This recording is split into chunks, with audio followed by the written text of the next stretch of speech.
Abbaanis tokkicha ilma isaa fayyisaa addunyaa akka ta'uuf ergeera. Nutis kanaaf dhugaa ni baana. Tokkoffaa Yohannis boqonnaa 4 lakkoofsa 14.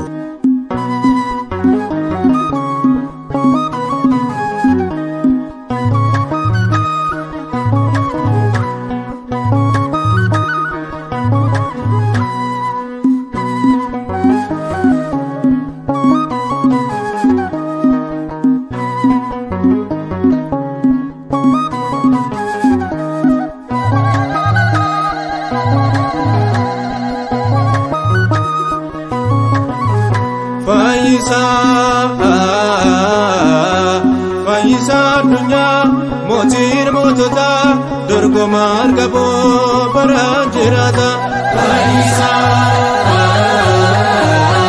Fayyisaa addunyaa mootiin mootota dorgomaan qabu baraan jiraata. Fayyisaa addunyaa mootiin mootota dorgomaan qabu baraan jiraata. Fayyisaa addunyaa mootiin mootota dorgomaan qabu baraan jiraata.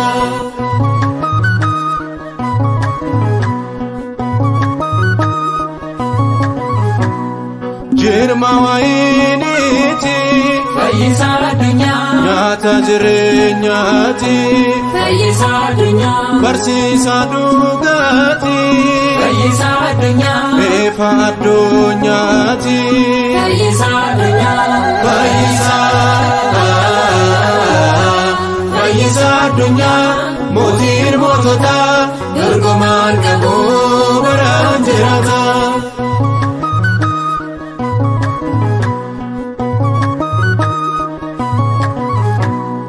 Ka'umsaaf jireenya fayyisaa addunyaa jaalalaaf nageenya fayyisaa addunyaa abbaa jaalu fayyisaa addunyaa maqaa jaalu fayyisaa addunyaa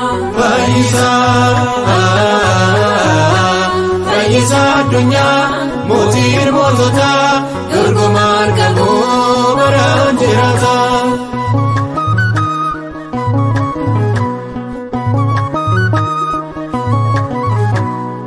Angafa luboota fayyisaa addunyaa balbala hoolota fayyisaa addunyaa tiksee dhugaa gaarii fayyisaa addunyaa urjiidha kan baarii fayyisaa addunyaa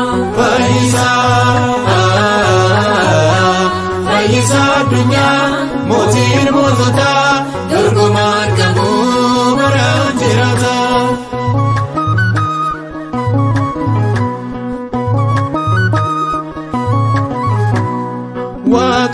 Waaqooniiti fayyisaa addunyaa uumamaati fayyisaa addunyaa hunda danda'aadha fayyisaa addunyaa alfa omeegaadha fayyisaa addunyaa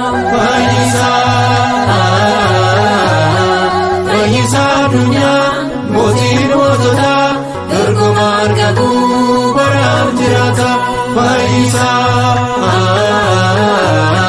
Fayyisaa addunyaa mootiin mootota dorgomaan qabu baraan jiraata.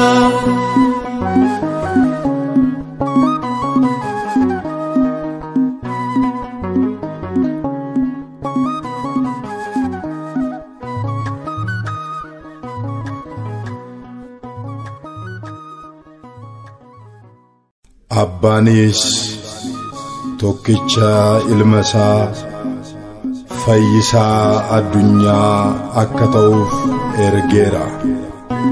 Nutis kanaaf dhugaa ni baana. Tokkoffaa Yohannis boqonnaa 4 lakkoofsa 14.